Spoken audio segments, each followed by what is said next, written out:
Good evening and welcome to Infowars Nightly News with me, your host, Paul Joseph Watson, on this May 2nd, 2012 edition. Tonight on the Infowars Nightly News, Paul Joseph Watson covers the no-fly zone that will be over Chicago during the NATO summit with shoot-to-kill orders. Then, a renowned treasure hunter who doesn't buy the bin Laden fable plans on diving to the site where the body was reportedly dumped to do DNA testing. And a Tennessee man arrested for using cash. Then, Darrin McBreen interviews Luke Rudowski on his recent confrontation with Obama lackey Cass Sunstein.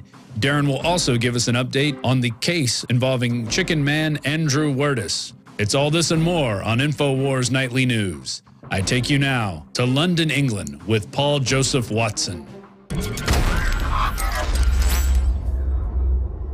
First story tonight on Infowars Nightly News out of CBS Chicago. No-fly zone to be enforced by shoot-to-kill order during NATO summit. A new report reveals plans to keep residents and dignitaries safe during the NATO summit include a no-fly zone with a shoot-to-kill mandate for those who break the ban. Quote, the United States government may use deadly force against the airborne aircraft if it is determined that the aircraft poses an imminent security threat, the advisory says. Be advised that non-compliance with the published notice to airmen may result in the use of force. So we already have the evacuation order that was handed to the Red Cross by city officials and the Secret Service, of course, who later denied all knowledge. We've got tenants being warned to leave the city by their management companies. And now we've got a shoot-to-kill no-fly zone. So it's basically all part of the police state showcase that accompanies every one of these national security events. And the message being sent is that, you know, when the NATO gods meet, you will not interfere. They're setting up the free speech zones. They're trying to move them as far away from the actual summit as possible. They've got heavily armed feds roaming around the city, and they're shutting down the highways and putting up checkpoints. So it represents, again, a massive photo opportunity for the government to showcase how America is now officially a militarized police state. And it sends the message that, you know, protesting against the New World Order will be met by an army of gun-wielding goons, surveillance technologies, and torture tools. And it's the whole process of making the idea itself of merely protesting this gaggle of crooks as somehow dirty, criminal, and akin to terrorism. So welcome to the New World Order. The First Amendment has been abolished. Treasure hunter fears assassination over search for bin Laden's body. A California treasure hunter who believes he has located the spot where the U.S. Navy allegedly dumped the body of Osama bin Laden says he wants to try and discover the corpse and subject it to DNA testing because he doesn't believe the Obama administration's official story about the death of the al-Qaeda leader. Fearing the U.S. government could target him for assassination if he tries to recover the cadaver, shipwreck expert Bill Warren told Spanish newspaper El Mundo that he has pinpointed the site where bin Laden's body was ejected by using recently released U.S. Navy photos. So basically, we've got this famous treasure hunter, and he's quite well known. You can go and look him up. He's known for doing this kind of thing. He's trying to collect $200,000 to pay for this mission, which he plans to get underway in early June. And he says it could take up to 3 months, but as little as 1 week to find the supposed corpse of Osama bin Laden or whatever it is that they dumped in the ocean. But of course, what all the media coverage of this has sidelined is the fact that the primary reason of why he's going to the trouble of doing all this is because he doesn't believe the government's official narrative on the dubious bin Laden raid. So that's why he's so fearful of being assassinated before he's even able to recover the body, because he doesn't believe they actually killed him at the time when they announced it happened, of course, 1 year ago. So given the fact that we've exhaustively documented the phony narrative surrounding the bin Laden execution, you know, the innumerable experts saying that he died as much as 10 years beforehand, the staged situation room photos with, you know, Obama and Hillary Clinton looking really grim and serious because they watched it happening live Turns out that was complete BS. They never watched it at all. Stage managed for propaganda purposes. And of course, we had all the villagers in the neighborhood saying they knew the people who lived in that house. It wasn't bin Laden, it was just their regular neighbors, amidst a deluge of other evidence that we've catalogued. And it sounds like this treasure hunter, Bill Warren, is aware of all this. He's been reading Infowars, presumably. So let's hope that this dangerous mission that he's about to embark on, with the knowledge that it could make him a target for assassination, is indeed successful, because, you know, the US government has refused to release DNA evidence. They've refused to release photographs of bin Laden's corpse. So this private individual is going to go out and try and find the evidence for himself. So we will await the results with bated breath. Next story. Tech giant warns CISPA is alarming threat to privacy. Tech giant Mozilla has publicly slammed the Cyber Intelligence Sharing and Protection Act, CISPA, which passed the House last week, labeling the legislation an alarming threat to privacy. And you can read the full statement on Infowars.com. So basically, every other Silicon Valley giant is backing this bill because they know that the backlash that we saw with SOPA hasn't arrived. It hasn't been allowed to build that kind of momentum. But kudos to Mozilla for condemning this, because they're the only ones to do so. Apple, Google, AOL, Symantec, all of them are backing this. And of course, CISPA has passed the House, but it's heading to the Senate, where it's going to be amalgamated with two other bills, one of two other bills, one of which is sponsored by Joe, we need an internet kill switch like communist China Lieberman. Again, that's of no concern whatsoever. And then obviously it heads to Obama's desk, but don't worry, because he's promised to veto it, just like he promised to veto the NDAA, and we all know how that ended up. So what precisely will CISPA enact if it is allowed to pass? Well, according to TechDirt's Lee Beeden, who's analysed the bill, quote, the government will be able to search information it collects under CISPA for the purposes of investigating American citizens with complete immunity from all privacy protections, as long as they can claim someone committed a, quote, cybersecurity crime. Basically, it says the Fourth Amendment does not apply online at all. That's right, completely kills it stone dead. Moreover, the government can do whatever it wants with the data, as long as it can claim that someone was in danger of bodily harm, or that the children were somehow threatened. The children, it's all for the children. And of course, we reported on another provision of CISPA, which is the fact that it allows the DHS to intercept all federal communications, including your tax returns. So unless the fight to push back CISPA gains in momentum, all the people who fought SOPA are going to find that their efforts were in vain. Homeland Security official tweets socialist applause, happy May Day, from the Daily Caller. And there's also an Infowars.com article about this as well. A staffer for President Barack Obama's Department of Homeland Security is praising the left-wing May Day protests. On Tuesday evening, Nate Snyder, the special advisor to Homeland Security Secretary Janet Napolitano for, quote, community partnership and strategic engagement, tweeted, quote, happy May Day, hashtag solidarity. And this follows on, of course, from yesterday's story about the Obama-Biden re-election campaign slogan, which, of course, is forward, borrowed from Marxist and communist publications and political slogans of decades past. And of course, we know, as Joel Skousen documented at length yesterday, May 1st is the International Day of Commies. It's the day China and North Korea and the former Soviet Union like to roll out their tanks and celebrate communism and red terror and that kind of cuddly-feely thing. So the fact that the Obama administration, you know, with Obama himself, his history, his rise to prominence being off the back of the communist weather underground terrorist Bill Ayers, and of course the DHS, whose every action seems to revolve around turning the United States into America with a K, they're both hailing Global Communist Day, so it makes perfect sense. Very fitting indeed. Next story, Obama Nazi posters go viral. AOL corporate asset, the Huffington Post, has posted an article insinuating that Alex Jones is linked to a flyer distributed in Michigan that features a Nazi swastika.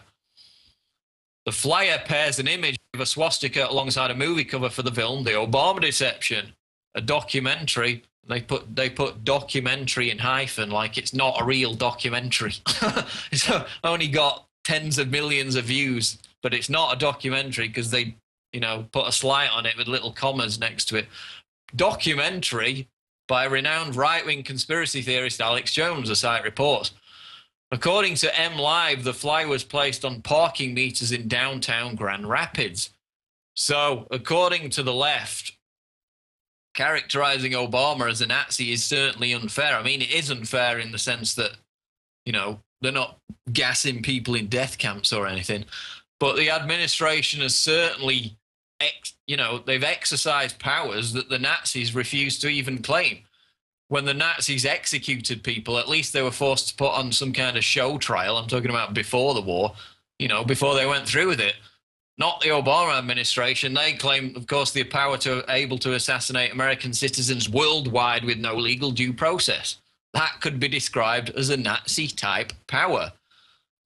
Signing the NDAA, Americans snatched off the street, detained without trial, that could be described as a Nazi-style power. But as we document in this article, it's more accurate to describe the Obama administration as fascist because of the fact that it's completely controlled by corporate interests and the likes of Goldman Sachs. And of course, the liberal Huffington Post fails to mention the fact that for 8 years, the left depicted George W. Bush as a Nazi. But God forbid anybody should do the same to Obama. I mean, remember when the Joker poster contest was running and people were getting arrested simply for posting these flyers up everywhere? And being, accused of engaging in racist hate crimes for depicting Obama as the Joker out of Batman. Again, the left did it for 8 years to Bush, but when the same criticism is leveled at Christ incarnate, Barack Obama, such dissent cannot be tolerated. And they'll use the smear to reflect back on Infowars, even though, we've got nothing to do with it. But if people want to do it, then that's their free speech. Tennessee man arrested and imprisoned for using cash. A Tennessee man was charged and jailed by police Friday after he used an old $50 bill to pay for goods at a Quick Mart store. Quote, a clerk at Quick Mart, South Cannon Boulevard, notified police after the mark he used to detect counterfeit bills didn't check as real, reports David Melson of the Shelbyville Times-Gazette. The front side of the bill was off-center and it didn't feel like a normal bill. It did look to be counterfeit, Officer Brock Horner said in his report. The man, Lorenzo Gaspar, was taken to jail by the officer but was released after a sergeant noted that the old bill are still legitimate legal tender, but that the check machines with modern cash markers do not work on them. We've got a related story out of WorldNet Daily which dovetails with this. Man arrested, cuffed after using $2 bills. Now remember, the $2 bill, although rare, is still in circulation and is legal tender. It's not a fake bill. So a man trying to pay a fee using $2 bills was arrested, handcuffed, and taken to jail after clerks at a Best Buy store questioned the currency's legitimacy and called the police. Again, total freak out. Just because they're too idiotic to know what currency's in circulation, they call the cops. And basically, this guy was locked up, handcuffed for 3 hours. Turns out, of course, that everything's completely genuine. It's in circulation. It's legal tender. But we're seeing more and more cases of cash being linked with criminal behavior. All over the world, we've got Spain banning cash payments for anything over 2,500 euros. We've got the British government banning cash in transactions for certain trades, such as scrap metal, again, trying to link it with criminal behavior.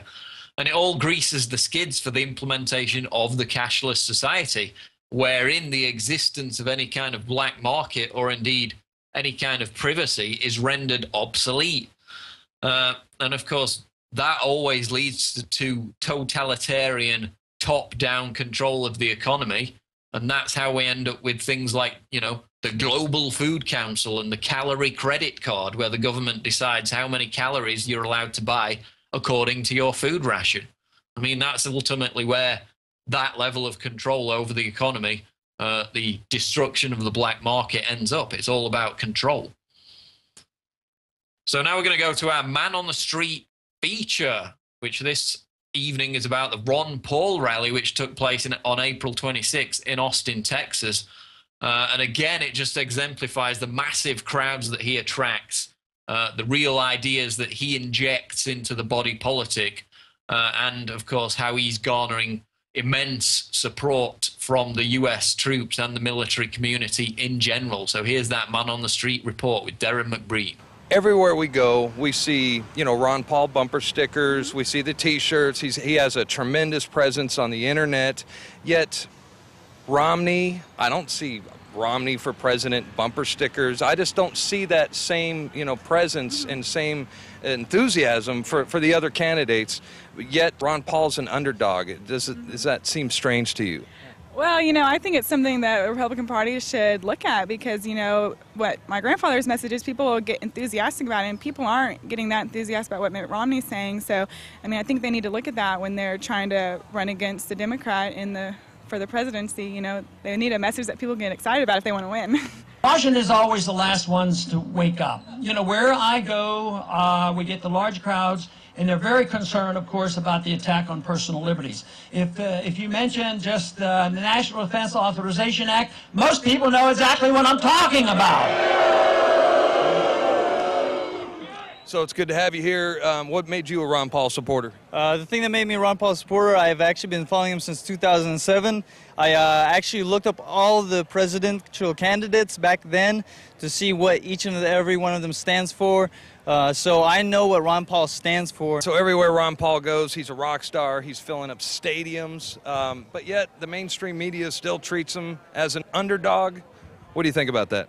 Well, it just continues to show how the mainstream media is not trying to cover anything that's real, and they're not trying to, they're bought, they're paid for, and I think it's completely obvious to everybody. And so, I'm hopeful that more people will become awakened just because of the fact that they're not showing more Ron Paul, and they completely have turned the attention away from, what he's doing, his movement, how he polls higher, how it seems like there's election fraud going on right before our eyes, but we can't get any kind of mainstream media, what you pull up on your cell phones, what you get on the news and the local stations has nothing to do with what's really going on and what the people seem to want. They treat him like an underdog. He's supposedly behind, yet everywhere he goes through the campaign trail, this is the kind of crowd that we expect to see. I know, it's shocking. I heard today that we're probably going to have 10,000 people here. Yeah. And the media coverage that's here, we're thankful that you guys are here. And it is surprising to me is, the voting doesn't show these numbers, at least the official voting numbers. Whenever you look at online, whenever we get those polls from the debate. They stopped doing the polls. And they stopped doing it. Yes. Now, others say, well, that's okay to a point, but we have to make sure that nobody ever uses any drugs. And I says, you mean alcohol? Yeah. Oh, no, we don't mean that. We're talking about those illegal bad things. And then I said, well, guess where most of the addiction is? Is it on the illegal drugs? No, most of the addiction is on the prescription drugs. That's where the real problem is. No matter what he wins, even if he does not get elected the presidency, he still wins because he's injecting the real ideas and he's bringing up the real issues, and just look at what's happened. We already won. If you look at the contributors of Romney and Obama, you got Goldman Sachs, Citigroup, Morgan Stanley, JP Morgan, Bank of America. Ron Paul's contributors are Air Force, Navy, and Army. And then his money bombs where people are pitching in $20 at a time instead of the big corporations. It's thousands and thousands of people pitching in $20 here and there. Exactly. And if you think about it, our sense of support comes from true labor. It has real value. It comes from the working class. It does not come from the printing shop up at the Federal Reserve. It does not come from the fractional reserve banking system. It does not come from Ponzi schemes. It comes from the hard work of the American people. Also, the reversal from what happened from 100 years ago has started 10, 20, even 30 years ago. People who have been writing about Austrian free market economics, writing about the Federal Reserve System, and writing about and trying to get people to understand why a non-interventionist foreign policy makes more sense than being the policeman of the world.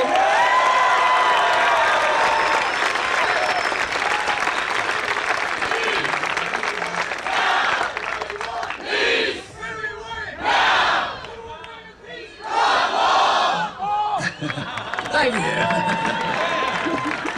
Now, the biggest reason why I support this guy is because it's the reason why I signed up in the first place. I signed up to protect the Constitution of the United States of America, and Ron Paul is the closest guy to actually defending those rights that we have. We have a clear candidate who stands for what everybody, whether they know it or not, it's what the truth is and what they stand for.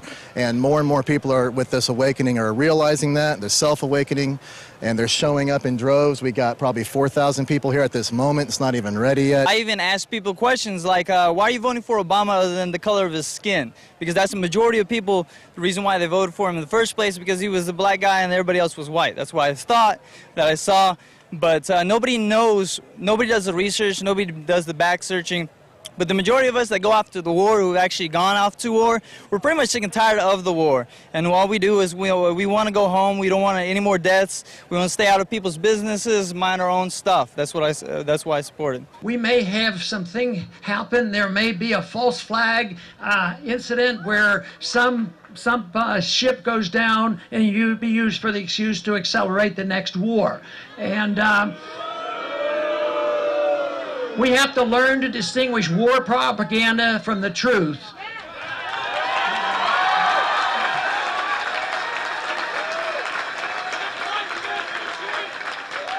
I think it's important to take into account that it is not about Dr. Paul. He's a great messenger. It's about the message. And the movement is strong. The movement, the liberty movement, is never going to end.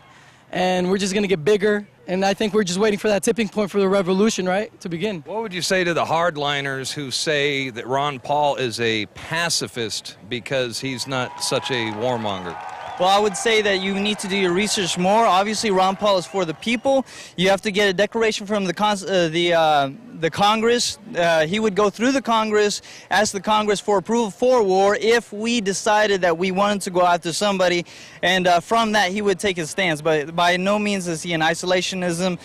He just wants to make sure that we focus on ourselves, stop the bleeding before we actually help anybody else. Back when I served in the Navy as well, 5 years, and one of the best things that they ever taught us was in a gas environment, if we have a nerve agent gas that hit us, we would have had 8 seconds to don our gas masks. Now, if you and your buddy was having trouble with the gas mask, and you had to don yours, you had to don yours first. It was by the rules of the Navy that you had to don your gas mask first before you can help them out, or else if you try to help them out, they didn't live, you would die as well. So us going off to these other countries, try to help them out whenever we're bleeding out with our economy the way it is, it's a bunch of garbage. All right, man. Well, thank you. Thank you for your time, bud. I appreciate it.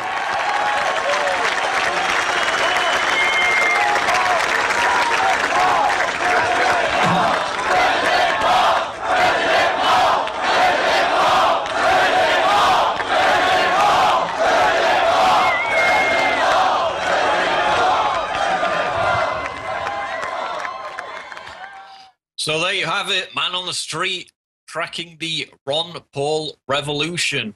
95% of the jobs lost during the recession were middle-class jobs, by Michael Snyder, the Economic Collapse blog. Who is the biggest loser in the ongoing decline of the US economy? Is it the wealthy? No, the stock market has been soaring lately and their incomes are actually going up. Is it the poor? Well, the poor are definitely hurting very badly, but when you don't have much to begin with, you don't have much to lose. Unfortunately, it's the middle class that has lost the most during this economic downturn. According to Bloomberg, 95% of the jobs lost during the recession were middle-class jobs. That's an absolutely astounding figure. And that's the fundamental goal of the post-industrial revolution that the elite are trying to ram through. It's to eviscerate the middle class. And the Obama administration and the Goldman Sachs bankers who control it are doing a very good job indeed of achieving that aim. And so the only real answer, as we've stressed on many occasions, is a lot of people are going to have to find new careers that are not in any way dependent on this rigged system. More people are going to have to become self-employed. More people are going to have to live off the land. And it's all about finding alternative streams of revenue because the ones in the mainstream jobs market are rapidly disappearing. The people at the top make money in a recession. They make money when times are good because they're outside of the system. They're not dependent on the system. And that's what more and more people are going to have to realize for themselves. You're only going to prosper in bad economic times if you're outside, if you extricate yourself from the very mainstream jobs market that's suffered this collapse in every way possible. And, you know, with the internet, that allows more people to do that. It takes passion, takes hard work, and takes time, but it's really the only alternative in this plunging economy. Now, top 10 insane conspiracy theories that detract from exposing real cover-ups. Just a little bit of light-hearted fun here to finish the show, because earlier I canvassed people on Facebook about what are the most virulently, you know, viral on the internet, yet most blatantly ludicrous and false, insane conspiracy theories that they're sick of hearing about. And these are the kind of things that the establishment routinely seizes on and uses to smear and discredit genuine truth seekers who are just trying to find out about real cover-ups. We get caught in this disinformation maze. So most of this top 10 was actually put out on the internet. There's actual huge forums and discussions about whether these are true or not. And a few I've just thrown in there for fun. So here we go. Top 10 insane conspiracy theories that detract from exposing real cover-ups. Number 10. Alex Jones is really a Zionist, Vatican, Jesuit assassin of the High Order of the Knights Templar because his son is the kid from 2.5 Men.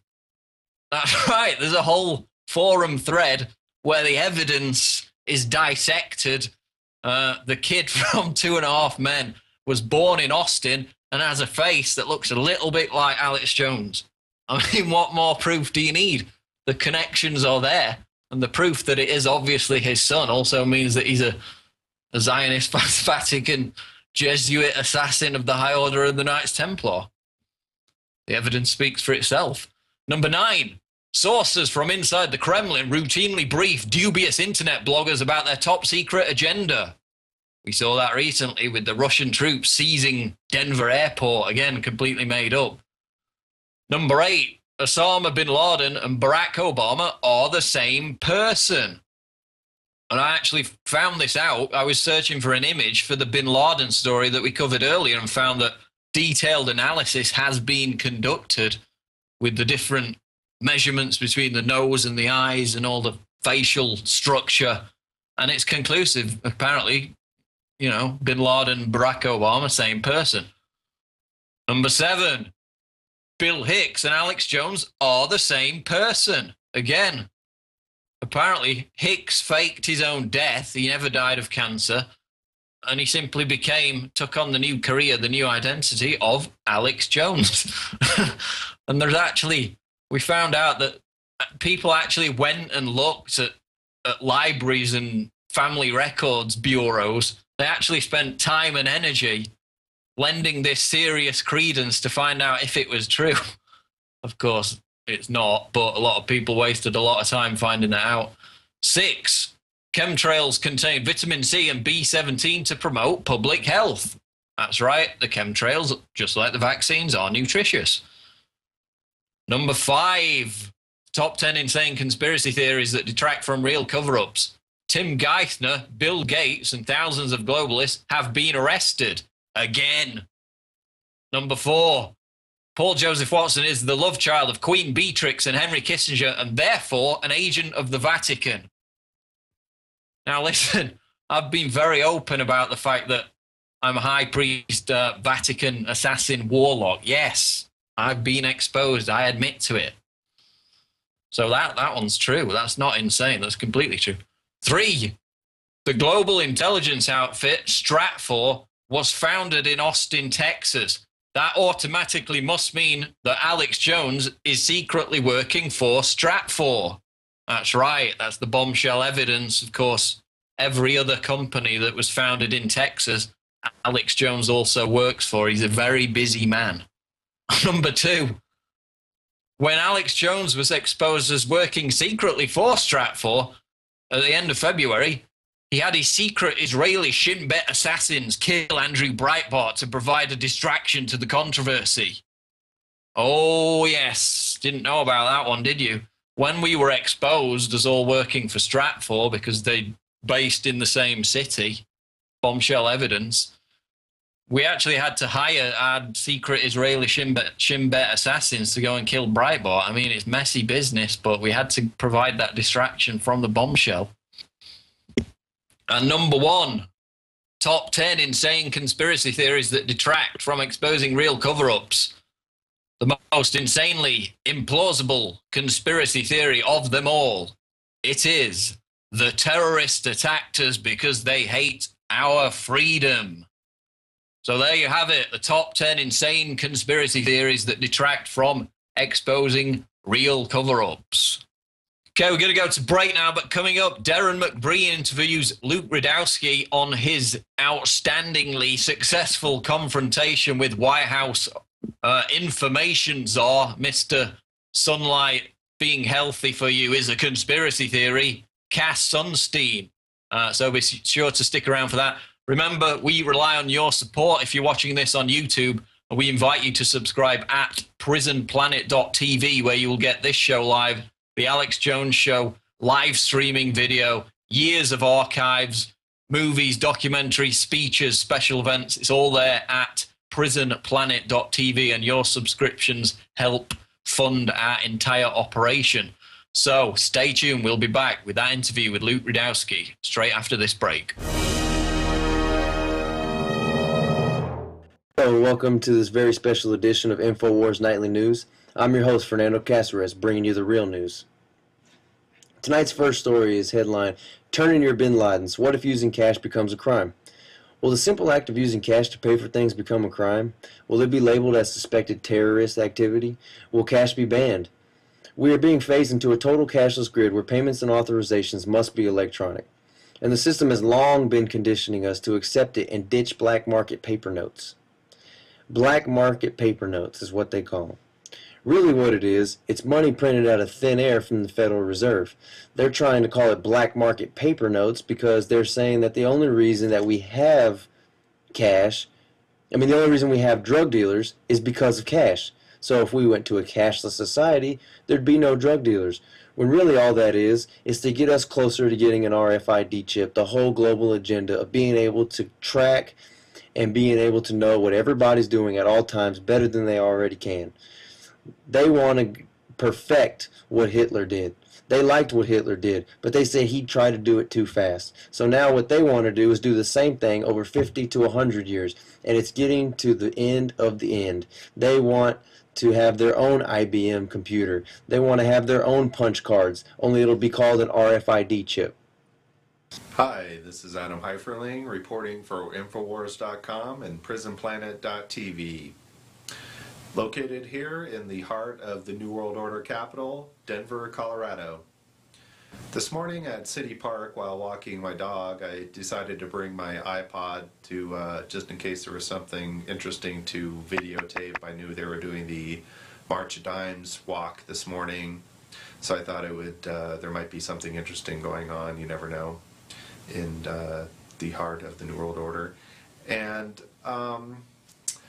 as I was walking through the park, I noticed there was military with camo fatigues on doing security for the event. So I thought this would be a good opportunity to do a little impromptu reporting and ask them some questions about posse comitatus and if they thought they were just, helping to desensitize the people for military on the streets and whatnot. And it's funny, you'll notice I mentioned to him about the, he says that, well, at least we're wearing the old uniforms, that are less threatening. And I said, well, yeah, at least they're not the black paramilitary Nazi uniforms. And, he got a little chuckle out of that. Then right after that, we'll go right into a clip which was actually a few days prior. Welcome, I am Mikhail Thalen, and this is an Infowars Report, live from Washington State, the epicenter of the psychotic eugenics Bill and Melinda Gates Foundation. Now many of you may be going, Bill and Melinda Gates, psychotic? I thought he was just a superhero. I thought he was a Superman bringing vaccines all across the land and giving free plants and vegetables to the poor children of Africa. Well, we're going to take a little deeper look. I mean, I know the saying goes, God created man, man created fire, man created the wheel, and Bill Gates created the Zune. But is there more to Bill Gates than meets the eye? We're going to go to a report right now and find out. Jason Burmis here, reporting for Infowars.com. Folks, unfortunately, it is my sad duty to tell you that drone technology has come here to America and is now being used illegally against the American populace. But first, let's take a look at the history of drone technology and how the public has become more and more aware of it over the last 5 to 10 years through this illegitimate war on terror. It is openly admitted that both in Pakistan and Afghanistan, not only are we using drones to kill the enemy, but in many cases, our targets have indeed been wrong, and we have killed innocent men, women, and children. Hello and welcome to the Freedom Files. My name is Jill Elizabeth and I'm starting a new web-based series that's going to be featuring stories of people who are truly living their freedom. They're living the solution. Now this is the first edition, but it is a special edition. It's being done in conjunction with Infowars.com and PrisonPlanet.tv. Now the purpose of these stories is to move beyond, as I said, just talking about the problem, moving beyond statistics and facts and featuring real people who are living their solution in their home, with their health, their finances, their business, their communities, and within our country. So I'm hoping to both inform and inspire you. Now in this first episode, what I want to talk about is something that's very controversial right now, is the Second Amendment. And I want to share with you how I shifted from being very much against the Second Amendment to being very much for it. And I want to offer you a new perspective and hopefully bring a new meaning that will take the two divisions of for and against and find a way to come together and hopefully create a world or a country in which we can find some unity on this issue. So I appreciate you being here. I look forward to sharing this information with you, and a special thank you to Alex Jones and his staff for allowing me to bring this episode to you. Have you been to InfoWarsShop.com lately? Express your inner patriot with these brand new InfoWars t-shirts. Say it loud with the InfoWars Bullhorn shirt, or educate the sheeple with the Bill of Rights shirt. Grope the public's mind with the TSA shirt. And with this shirt, you can let the dark side know of the Rebel Alliance's power. All available at InfoWarsShop.com. Sick of the globalist eugenicist control freaks adding poison to your water and laughing as you get sick and die? Start purifying your water with ProPure. My friends, I've done a lot of research, and the best gravity filter out there, bar none, is ProPure, and it's available discounted at Infowars.com. Its filters are silver impregnated to prevent bacterial growth. There's no priming required. It's NSF 42 certified. Optional fluoride filters can reduce fluoride up to 95%. Easy to set up and use. Doesn't require electricity. Purify water from lakes, streams, ponds, and wells. This filter system leaves in beneficial minerals, which is key. Save money by not buying bottled water and avoid BPA that leaches from the plastic. ProPure is the best gravity-fed filter out there. It's what my family uses. Infowars.com already has the lowest price on ProPure. But if you add the promo code WATER at checkout, you get an additional 10% off at Infowars.com. You can also call to order 888-253-3139. And we are back. Thank you for joining us. This is the Infowars Nightly News. I'm Darrin McBreen. And before we go to our next guest, Luke Rudowski, I wanted to cover a couple news items that I came across. And the first being a headline that is certainly an attention getter from the LA Times. DEA forgot student in cell, drank his own urine to stay alive. A San Diego student who was forgotten by federal drug agents and left in a holding cell for 5 days without food, without water, or access to a toilet Well, he drank his own urine to survive. The man, identified as 23-year-old Daniel Chong, no relation to Tommy, was detained for questioning along with 8 other people during a raid in which agents seized guns, ammunition, and various drugs, according to the DEA. Do what I had to do to survive, you know. And for Daniel Chong, surviving his horrifying ordeal inside a 5x10 holding cell, similar to this one, meant drinking his own urine. About 3 times. On day 5, agents finally opened his cell door. Suffering from signs of kidney failure, Chong was rushed by ambulance to Sharp Memorial. So Daniel Chong was jailed. He was not arrested, but he was detained for questioning, and he got lost in the system. He was trapped in a 5x10 cell for, 5 days, no food, no water, no toilet access. And, you know, somebody had to have heard him pounding on the doors. Nobody responded. He was yelling and screaming for days till finally somebody found him. But truly, more evidence that our prison, jail system, our entire justice system is in serious need of an overhaul. And that brings us to our next story. We have an update on the Chicken Man. You may recall the case of Andrew Wardace, where he tragically died on March 26th following an explosion in his home. This while he was surrounded by Georgia County marshals who were in the process of forcibly evicting him from his property. Well, his property was seized under green zoning laws as the rogue state of Georgia basically claimed his land as a future conservation area. You know, they're calling it green space. After years of relentless harassment, torment, threats, Mr. Wardace died in an apparent suicide after a huge explosion and fire at his home. This, like I said, while he was surrounded by armed U.S. Marshals who were getting ready to evict him. And now new details have emerged in this tragic case. It's now coming to light that Roswell officials may have put immense pressure on Mr. Wardace's original mortgage holder to sell the mortgage note on his home, only to have it end up in the possession of a phony trust company that appears not to have ever existed. And I talked with Andrew's attorney, Ryan Strickland, about this the other day. Here's what he had to say. Now, I read there was an Examiner.com story that came out, and it was about the Equity Trust Company, or they called it Equity Trust Company Custodian, and the word company is handwritten and initialed. That is odd to me. I mean, it sounds like an illegal foreclosure, because this transition, or the transfer and assignment document, is what led to what you called it's an FBO 9191 IRA, which you've never heard of before, and that eventually led to the foreclosure. Am I right? That's right, and that's the basis of the case that we were just starting to bring for him when everything kind of unraveled. We were filing a motion to stop his eviction from taking place on the basis that he had been foreclosed on illegally. Namely, when they sent out the foreclosure notice, they identified the owner of his mortgage as Equity Trust Company, FBO, which stands for the benefit of. So it looks like 9191 IRA owned his mortgage.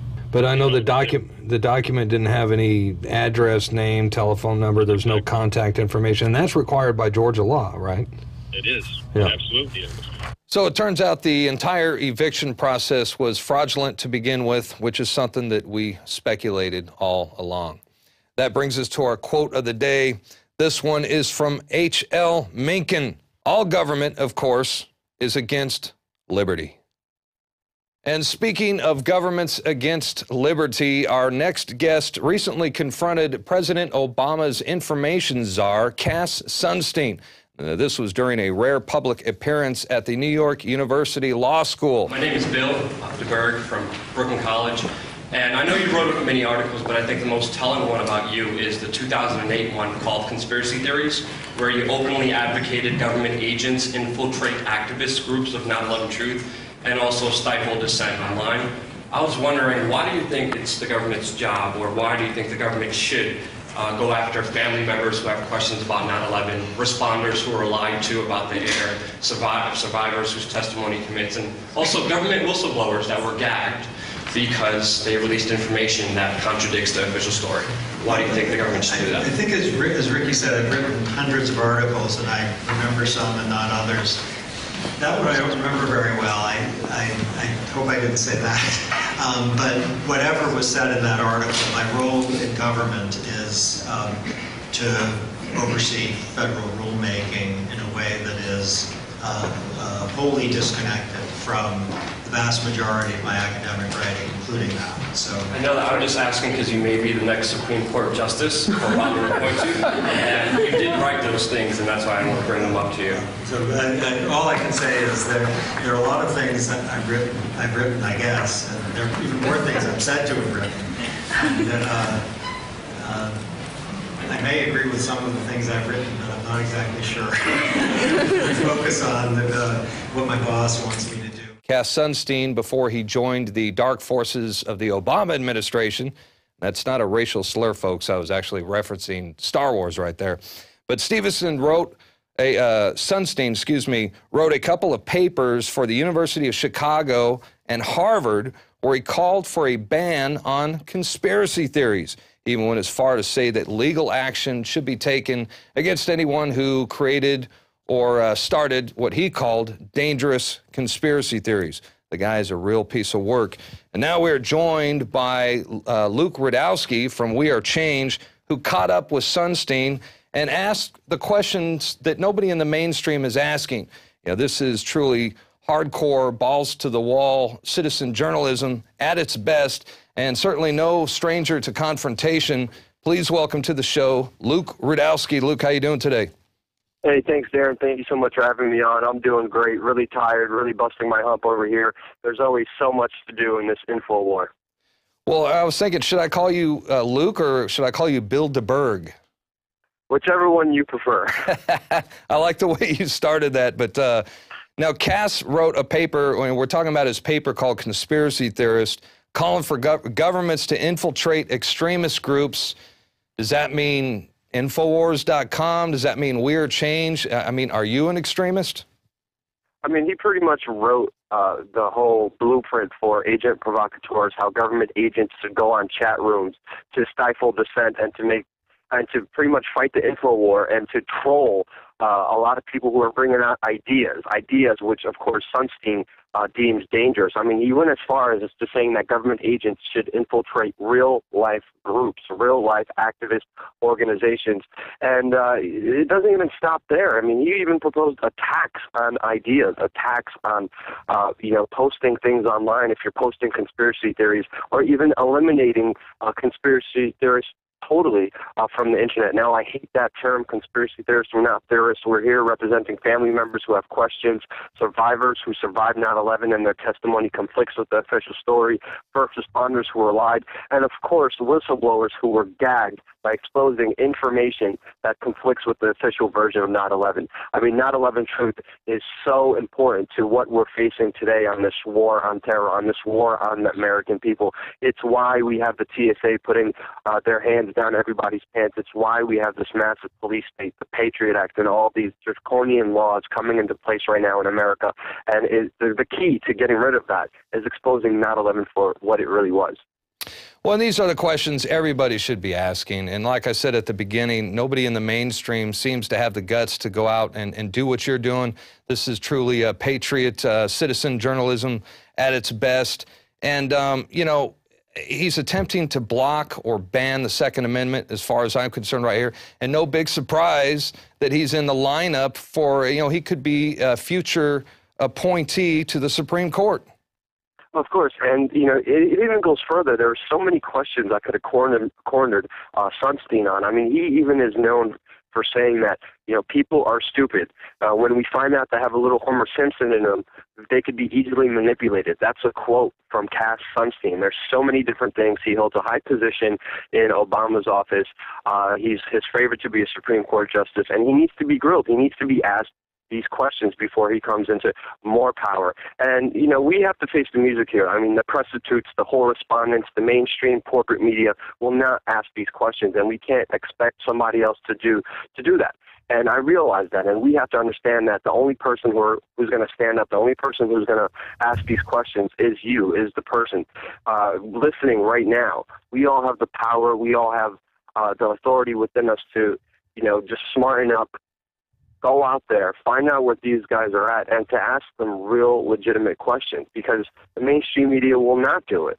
And it's up to us, all of us, to realize the real power we have in informing people and letting people know the truth by just asking simple questions. It's that easy. Well, you sort of left them speechless and kind of stuttering there. It seems like you have that sort of effect on these kind of guys. I've seen quite a few of your confrontations.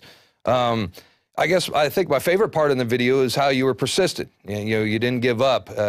His handlers were there trying to stop you, and you kept going. At one point, you even stopped. And I think that was my favorite part of the video, where you stopped for a second, and then you said, "Nah, man, I got to ask this question. I got to ask this question." Yeah, because and you just barricaded through there and went after him anyway. Yeah, he publicly stated, I don't know what you're talking about. He publicly stated that he didn't know what he wrote himself, which is... come on. He's on record for saying this stuff. He wrote it in, 2008? He's fully aware of what he said. But it's the most controversial paper he wrote that was criticized by scholars all over the world, all over the scholarly institution, because he openly called for government agents to infiltrate activist organizations and activist groups. He was criticized very highly for that, and I didn't believe him. And at that point, I could have just left it, but I wanted to follow up. I wanted to know, he even said himself, I hope I didn't say something like that. And I was like, if you do, can you retract them? We know you did. It's in writing. Everybody, is speaking out about this. It was a huge controversial paper that you wrote. And can you just retract them? And he wouldn't even answer that. He didn't want to go on record saying he's retracting what he said before, which proves that he does stand behind it, and he was just trying to weasel his way out of it. And we have to find a way to be persistent, be smart, and to stand our ground and to know how to actually get these guys in that moment, and asking them to clarify if he still stands by them. Really just shows everybody, this guy's a weasel, this guy's a liar, this guy just lied what he previously just told me, and he is standing by the statements he stood by. He could have easily, I don't know why he didn't do this. He could have easily either stood behind ideas. Everybody knows he wrote it. He knows he wrote it. He could have easily stood behind them and had an intellectual conversation with me about it. Or he could have said, no, I don't stand by him.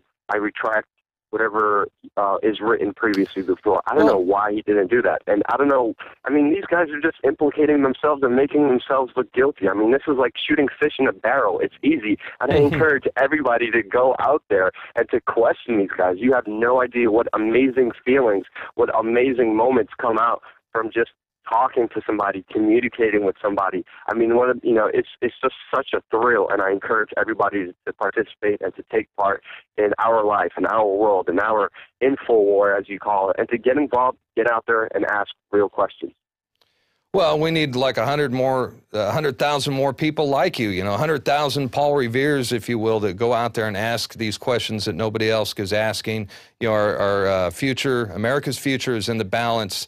So I really admire you for what you're doing. And to me, I used to be a big football fan before I woke up and broke the matrix. And this is my new football game. When I see you corner these guys and expose them and watch them, try to run and hide from you, it's like you just scored a touchdown. And so I love to see that sort of reaction from these, these corrupt government officials and these globalists that you seem to track down and corner. So do you get the same kind of rush? It must be a rush when you go there, because you're risking being arrested, being tased. God only knows what's going to happen. You've gotten beat up before by New York police officers, so you never really know what's going to happen, and it's very exciting journalism as well. It is, and I've been beat up, arrested, and assaulted, and harassed, and threatened for doing this many times, but there's nothing that beats the thrill of going up to somebody powerful, looking them in the eyes and letting them know, we know what you're doing, we know what's going on. Cass Sunstein is on record saying people are dumb. They could be easily manipulated. I don't think people are dumb. I don't think the people listening right now are dumb. I think they're very smart, intellectual, beautiful human beings that are waking up to the world that we're living in right now. And the reality is ugly, but the solution is beautiful, to quote my friend Joel, which I recently also made a tribute video to. But the solution is beautiful, and it's amazing to go through this feeling. I mean, just going there. I mean, I was very nervous. I still do get nervous, and it's normal to get nervous. A lot of people out there who are going to do this for the first time are going to get really nervous. You're going to shake. You're going to get goosebumps. You're going to stutter. You're going to be scared. But just knowing the effect that you could have, believing in yourself, being confident is the best thing you could do, and just speaking from the heart, speaking truth is the most powerful thing you could do to authority. Because when you look somebody in the eye like that and you tell him, he sees that. You could see it in his eyes. He's afraid. He in his mind, he's like, we have one that could see. And it changes his perception of him thinking that we're all just stupid, which he, again, said publicly. We're not. And by all of us standing up and not being afraid to speak truth, speak from our heart. Well, and I think these guys, they honestly believe that the people are dumbed down, but that's because they're sheltered. They usually, if they speak to any media at all, it's the controlled, bought and paid for mainstream media. They're not used to going out in public. They rarely go out in public because of, when they do, it's there's a good chance that there could be a confrontation like what we saw with you and Sunstein. Yeah, it's really horrible to see where our mainstream media is, where the prostitutes and correspondents are fed questions and asked the questions that the people they're interviewing are asking them to ask. That's not journalism. That's pretty much propaganda. That's prompting up other people, and I think the mainstream media, and I think the 6 corporations that control almost 90% of everything we see and hear on media are responsible for a lot of the problems that we're facing in today's societies. I hold them more responsible than I do anybody else, because they're the ones who are dumbing people down. They're the ones who are not telling people what's going on, not telling them the truth, not following up with real information.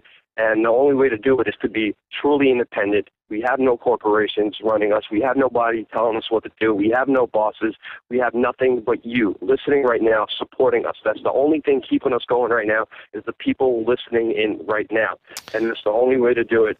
And it's hard, but I love doing it, and we're not going away anytime soon. We're only beginning here. We're going to have a lot more interesting videos coming up very soon. That's right. Well, you're damn good at what you do. And take it from me, I worked with the enemy. I worked for Scripps Howard newspaper, and I saw firsthand for myself just how difficult it was to get past, the important information past the gatekeepers.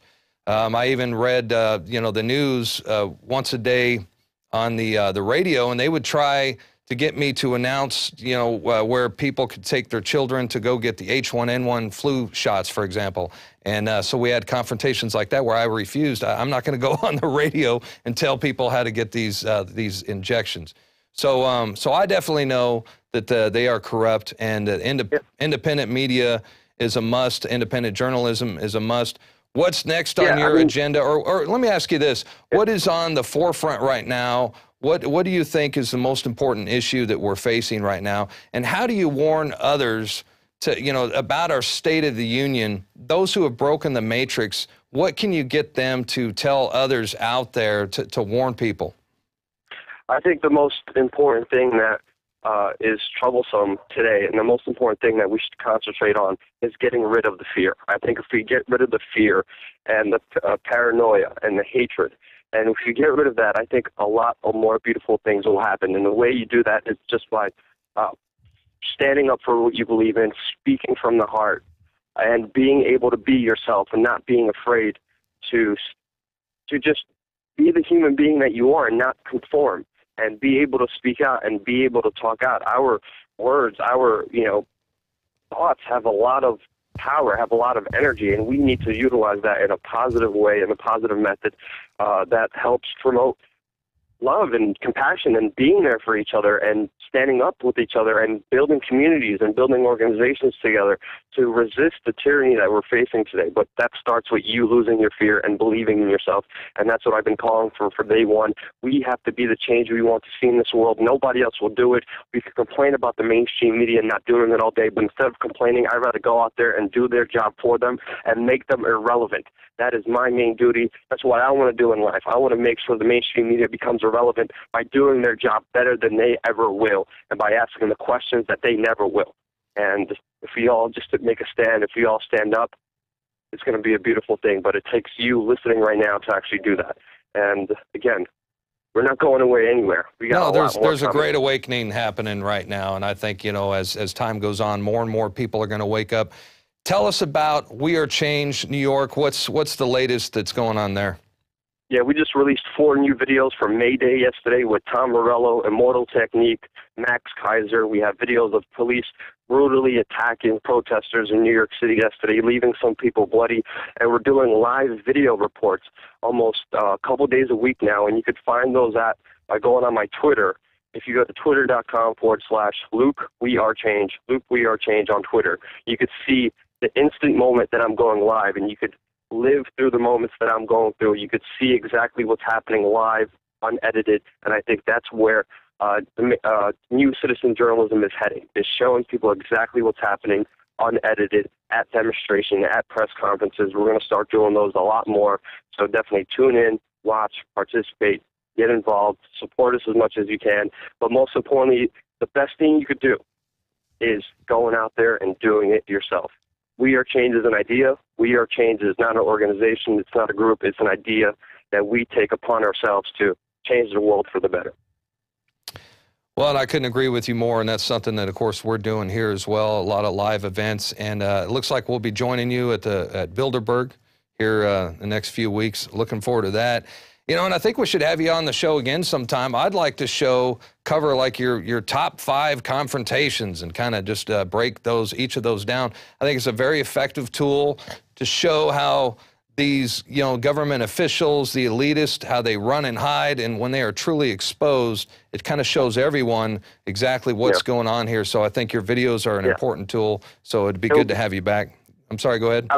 It'll be awesome to be back. It'll be hard to pick the top 5 video Let's do top 10. confrontations with politicians. We'll do the top 10. But my favorite videos right now are the satire comedy videos where we use humor to educate people about the real issues, about what's happening, to awaken a lot of people that are not open to this message and don't usually hear this. But by using comedy, we slowly enter more people into this realm of thought, into this kind of information, and I think comedy and satire is the new way to go to reach more and more people and to get them involved and to get them to care when they don't usually care. Satire and comedy, we started really doing a lot of those, and also human life interest stories that touch the soul and touch people's emotions to make people understand that we're all human beings, we're all here in this world together, and we have to enjoy the short time that we have with each other and to make the best out of it. Well, I'm into that, brother. I certainly appreciate all that you do. I really liked your piece that you did in the subway in New York. What's the title of that for folks that may have not seen it yet? Yeah. It's Just Keep Going. You got nothing to lose. Okay. That's one of my favorites. Your cinematography is getting better and better, too. So, well, hey, we're running out of time. Perhaps we'll see you at Bilderberg. If not, look forward to having you on again soon. Thank you for joining us, Luke. God be with you, and look forward to having you again soon. Thank you so much. I'll see you at Bilderberg. All right, man. Look forward to it. All right. Okay, that just about does it for tonight's show. Thank you, Paul Joseph Watson, for covering the first half of the news. Thank you, Luke Rudowski, for joining us in that awesome interview. And thank you for watching. We hope that you will join us again tomorrow evening, 7:00 p.m. Central Time. Until then, good night. God bless. Fight the New World Order.